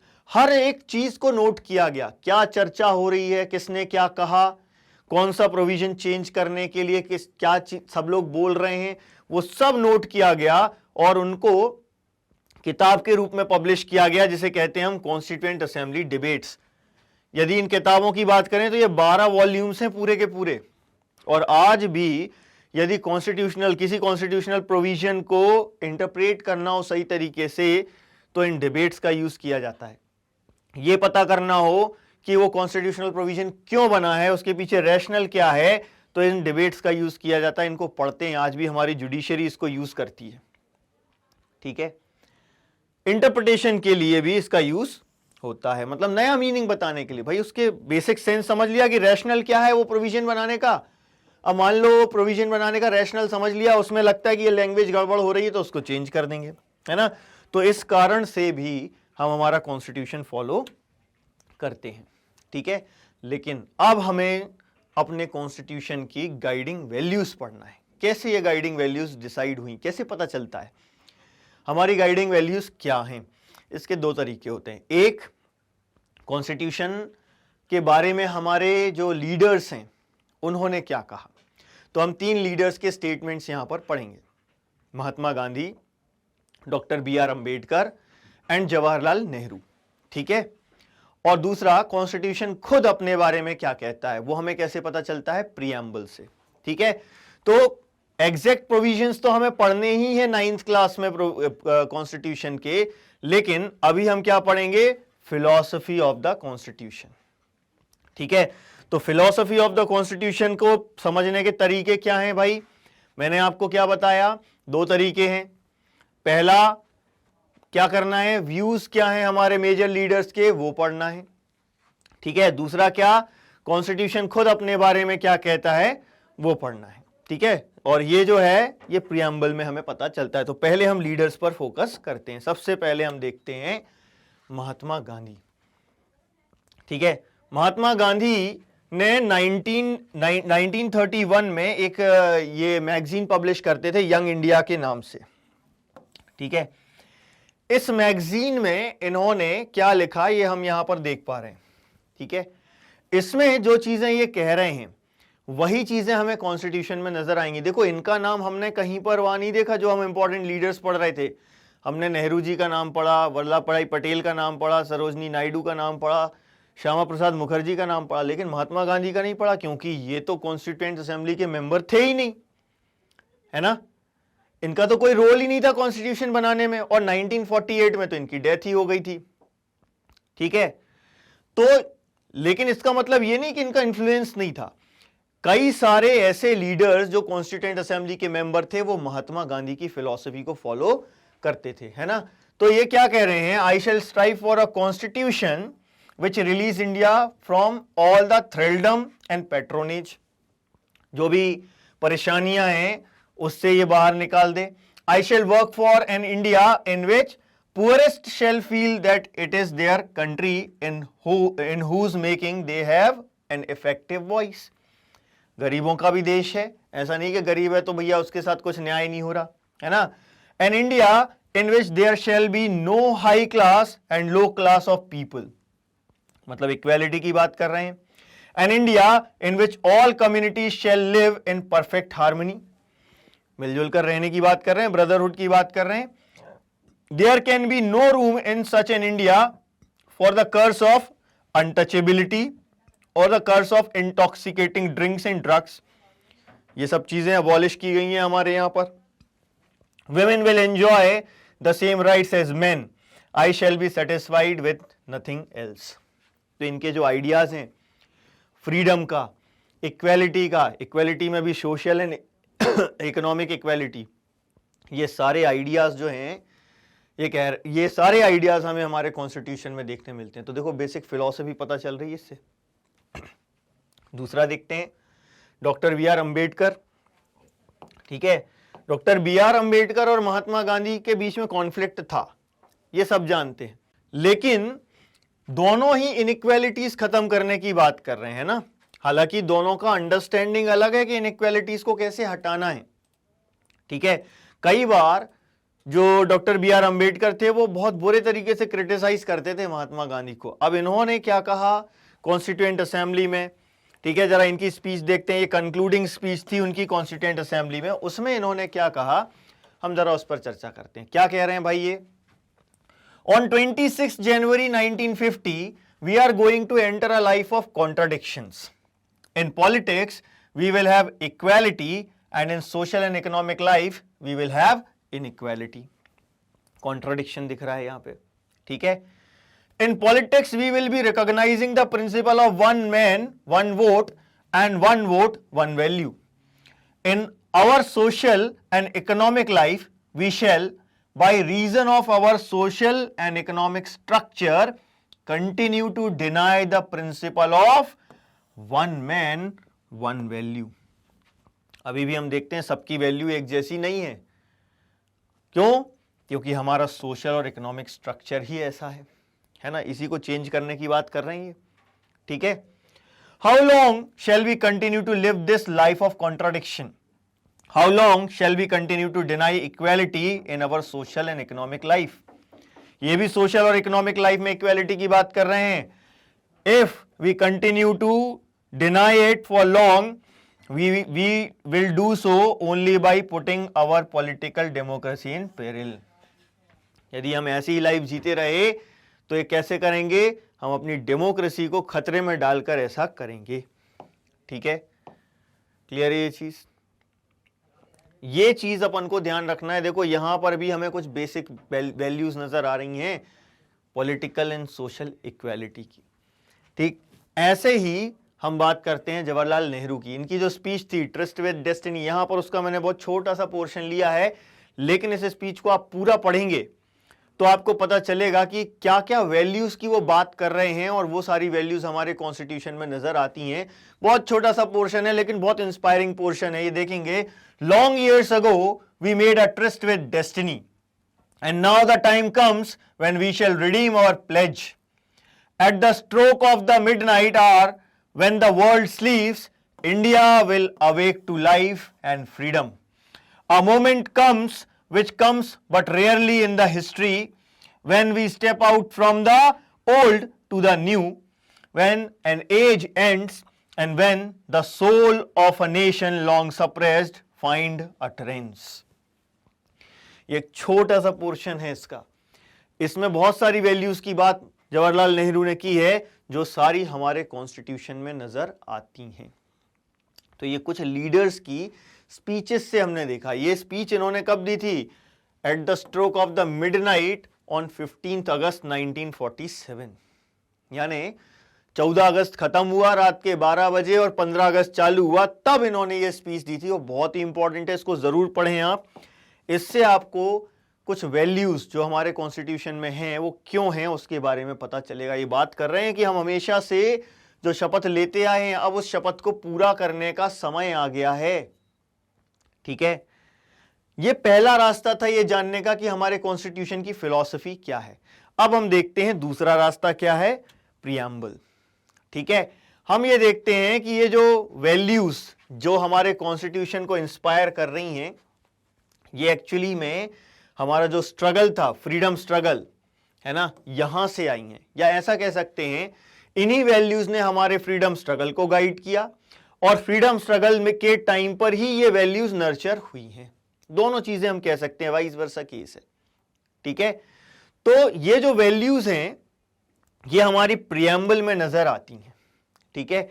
तो ये जो जितने भी हमारे कॉन्स्टिट्यूशन के आर्टिकल्स हैं, क्लॉजेज हैं, सब क्लॉजेज हैं, ये सारे के सारे जो उनमें जो वैल्यूज जो एक गाइड का काम कर रही हैं वो कहाँ दी हुई हैं, हमारी प्रीएम्बल में। तो अब ये प्रीएम्बल होती क्या है और करती क्या है?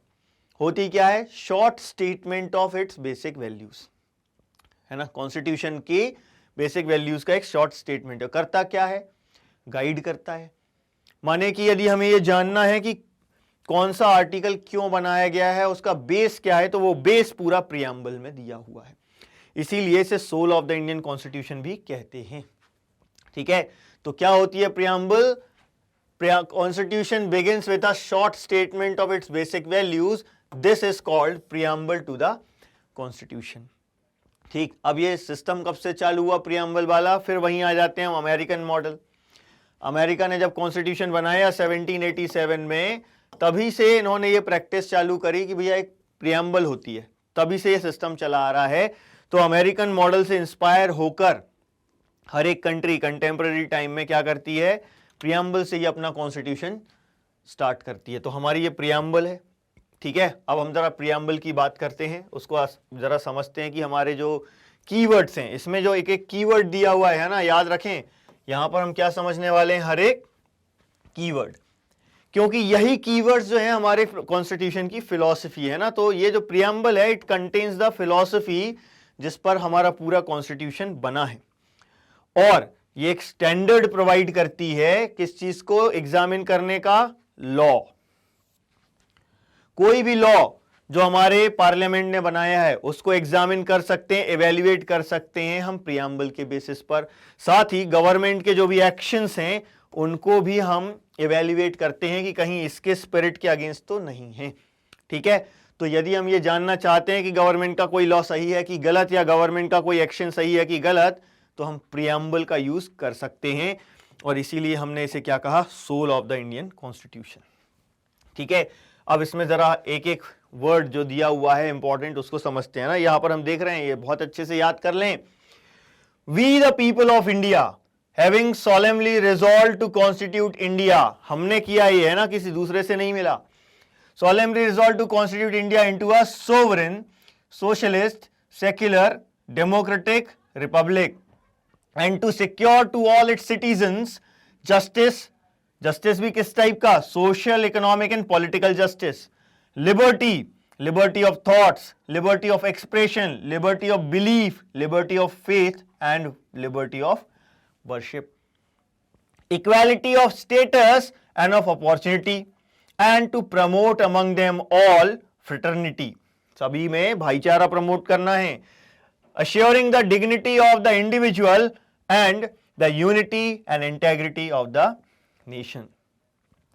In our Constituent Assembly, this 26th day of November 1949, do hereby adopt, enact and give to ourselves this constitution. ये क्लियरली बोल रहा है, हमने अपने आप को ये कॉन्स्टिट्यूशन दिया है। तो यहां we the people of India का मतलब ही है कि ये कॉन्स्टिट्यूशन हमने किसी और से नहीं मिला, किसी किंग से या किसी आउटसाइड पावर ने हमें ये कॉन्स्टिट्यूशन नहीं दिया है। ये कॉन्स्टिट्यूशन हमने खुद बनाया है अपने लिए, और हम खुद इसको इनेक्ट कर रहे हैं। ठीक है, तो ये खुद हमने बनाया और खुद ही एनेक्ट किया, किसी आउटसाइड पावर या किंग से हमें ये नहीं मिला। ठीक, दूसरा इंपॉर्टेंट कीवर्ड क्या है इसमें? सोवरेन। सोवरेन का सिंपल मीनिंग होता है डिसीजन मेकिंग पावर, यानी कि ये कह रहे हैं कि जो भी डिसीजंस होंगे इंडिया के मैटर्स में, चाहे वो इंटरनल मैटर्स हो चाहे एक्सटर्नल मैटर्स हो, सारे फाइनल डिसीजन लेने का अधिकार किसको है? सिर्फ यहां के लोगों को। तो people have the supreme right to make decisions on internal as well as external matters. कोई आउटसाइड पावर या कोई एक्सटर्नल पावर हमें डिक्टेट नहीं कर सकती कि हमें क्या करना है। ठीक है भाई, नेक्स्ट आ जाते हैं अपन सोशलिस्ट। सोशलिस्ट वर्ड हम पढ़ चुके हैं पूरी की पूरी, इस पर हम एक चैप्टर है अपना 9th क्लास में सोशलिज्म के ऊपर, है ना। तो सोशलिज्म में क्या होता है? ये कह रहे हैं कि वेल्थ एक व्यक्ति ने जनरेट नहीं की है, पूरी सोसाइटी ने मिलकर जनरेट की है ना। तो चूंकि सोसाइटी ने वेल्थ जनरेट की है, इसलिए पूरी सोसाइटी उसे शेयर करे, एक व्यक्ति नहीं पूरा एक्यूमुलेट कर ले। और गवर्नमेंट को रेगुलेट करना चाहिए। क्या चीज रेगुलेट करना है? Ownership of land and industry. ऐसा क्यों? ताकि सोशियो इकोनॉमिक इनइक्वालिटीज को दूर किया जा सके। ठीक है, तो ये सोशलिस्ट गवर्नमेंट है हमारी। हालांकि हम सोशलिज्म को फुलिस्ट सेंस में यूज नहीं करते, हमारी गवर्नमेंट पूरी जमीन को और पूरी इंडस्ट्रीज को कंट्रोल नहीं करती। हमारे यहाँ ना हमने बहुत लिबरल रुख अपनाया हुआ है सोशलिस्ट में, लेकिन हाँ, गवर्नमेंट पूरी कोशिश कर रही है कि ये सोशल और इकोनॉमिक इनइक्वालिटीज दूर की जाए। इसके लिए पॉलिसीज बनाती है गवर्नमेंट। ठीक है, सेक्युलर यानी कि धर्मनिरपेक्ष, हर एक सिटीजन फ्री हो, वो जो चाहे धर्म अपना सके, जो चाहे धर्म वो फॉलो कर सके, लेकिन सरकार का कोई धर्म नहीं होगा, गवर्नमेंट का कोई रिलीजन नहीं होगा, है ना। तो citizen have complete freedom to follow any religion, citizens के पास पूरा फ्रीडम है, लेकिन नो ऑफिशियल रिलीजन, गवर्नमेंट का कोई रिलीजन नहीं होगा। गवर्नमेंट सारे रिलीजन्स को इक्वली ट्रीट करती है, किसी भी रिलीजन के जो बिलीफ्स हैं उसमें इंटरफेयर नहीं करती है, सबको इक्वल रिस्पेक्ट देती है। ये सेक्युलर है, तो इंडिया सेक्युलर है। ठीक है, ये बेसिक वैल्यू है, ये फिलॉसफी है हमारी कि हमें ऐसा रहना है और ऐसे रहकर ही हम खुश रह सकते हैं, लड़ झगड़ कर नहीं रह सकते, हम लड़ते ही रहेंगे, नहीं तो ऐसे तो इंसान कुछ ना कुछ ढूंढ लेता है लड़ने का, है ना। फिर डेमोक्रेटिक फॉर्म ऑफ गवर्नमेंट ये हम जानते हैं। डेमोक्रेसी क्या होती है? जहां पर लोग अपने रूलर्स खुद चुने, तो people enjoy equal political rights and elect their rulers. ये होती है डेमोक्रेसी, जहां पॉलिटिकल राइट्स हो, इक्वल पॉलिटिकल राइट्स हो, लोग अपने रूलर्स खुद चुने और उन्हें अकाउंटेबल बनाए। अकाउंटेबल मतलब आंसरेबल, जवाबदेह हो। ठीक है, गवर्नमेंट कैसे रन होगी? कुछ बेसिक रूल्स होंगे कॉन्स्टिट्यूशन में जो अभी हम पढ़ रहे हैं, इन्हीं बेसिक रूल्स के बेसिस पर गवर्नमेंट रन होगी, तो वो डेमोक्रेसी कहलाती है। तो हम कह रहे हैं कि हमें डेमोक्रेसी बनना है, ये हम खुद कह रहे हैं अपने आप को कि हम डेमोक्रेसी बनेंगे, जहां पर हम अपने आप को इक्वल पॉलिटिकल राइट्स देंगे, जहां पर हम अपने रूलर्स खुद चुनेंगे, हम उन्हें अकाउंटेबल बनाएंगे। ठीक है, और ये बेसिक रूल्स फॉलो करेंगे। ठीक भाई, रिपब्लिक क्या होता है? जहां हेड ऑफ द कंट्री जो है वो एक इलेक्टेड पर्सन हो, है ना। इंडिया एक रिपब्लिक है, head of the government head of the state यानी कि country, head of the state मतलब कि कंट्री का हेड जो होता है प्रेसिडेंट, तो हेड ऑफ द स्टेट जो है वो एक इलेक्टेड पर्सन है, कोई हेरिडेटरी पर्सन नहीं है। ठीक, ये चीज हो गई भाई, रिपब्लिक भी समझ लिया कि क्या होता है। अब रिपब्लिक के बाद हम बात करते हैं जस्टिस की, न्याय होना चाहिए। अभी हमने देखा अलग अलग तरीके के जस्टिस की बात कर रहे हैं, तो सिटीजन्स के साथ कोई डिस्क्रिमिनेशन नहीं होगा, किसी भी ग्राउंड पर डिस्क्रिमिनेशन नहीं हो सकता, तो जस्टिस होगा। तो हम देख रहे हैं भैया, कास्ट, रिलीजन, जेंडर, किसी भी चीज के बेसिस पर डिस्क्रिमिनेशन नहीं हो सकता। सोशल इनइक्वालिटीज खत्म करनी है, रिड्यूस करनी है, ये जस्टिस होता है। ठीक है, तो गवर्नमेंट को वेलफेयर के लिए काम करना है, खास तौर से उन लोगों के लिए जो डिसएडवांटेज ग्रुप्स हैं उनकी। ठीक, तो ये जस्टिस हो गया कि भैया सोशल इनइक्वालिटीज खत्म करना है, डिसएडवांटेज ग्रुप्स जो हैं उनकी हेल्प करना है, उनके वेलफेयर के लिए काम करना है। ठीक है, फिर बात करते हैं आजादी की, लिबर्टी की, कि यहां पर रीजनेबल रिस्ट्रिक्शंस हो सकते हैं, अनरीजनेबल नहीं। तो there are no unreasonable restrictions on the citizens. ठीक है, अब अनरीजनेबल रिस्ट्रिक्शन किस चीज पे नहीं होना चाहिए? थिंकिंग पर नहीं होना चाहिए, किस तरीके से वो अपने थॉट्स एक्सप्रेस करना चाहते हैं उस पर नहीं होना चाहिए। ठीक है, और किस तरीके से वो अपने इन विशेष को फॉलो करना चाहते हैं इन पर नहीं होना, तो हम कहेंगे आजादी है ना। रीजनेबल रिस्ट्रिक्शंस हो सकते हैं, लेकिन कोई अनरीजनेबल रिस्ट्रिक्शंस नहीं हो सकते हमारी सोच पर, उसको हम कैसे एक्सप्रेस कर रहे हैं और कैसे उनको हम अपने एक्शंस में लेकर आ रहे हैं, इन चीजों पर कोई रिस्ट्रिक्शंस नहीं हो सकते। अनरीजनेबल रिस्ट्रिक्शंस नहीं हो सकते, रीजनेबल हो सकते हैं, है ना। आप कुछ ऐसा नहीं सोच सकते कि आप कंट्री को डिवाइड कर दो या दंगे फसाद करवा दो, ये चीजें नहीं सोची जा सकती है ना। यहां पर अपन देख रहे हैं रीजनेबल रिस्ट्रिक्शंस आ सकते हैं।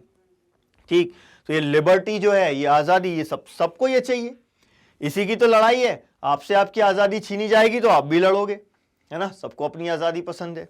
ठीक, देन आते हैं इक्वालिटी, है ना। जस्टिस और इक्वालिटी में कंफ्यूज नहीं होना। जस्टिस में भी हमने सोशल वेलफेयर की बात की थी, ये कहा था कि डिस्क्रिमिनेशन नहीं हो सकता, लेकिन हम यहां इक्वालिटी बिफोर लॉ की बात कर रहे हैं।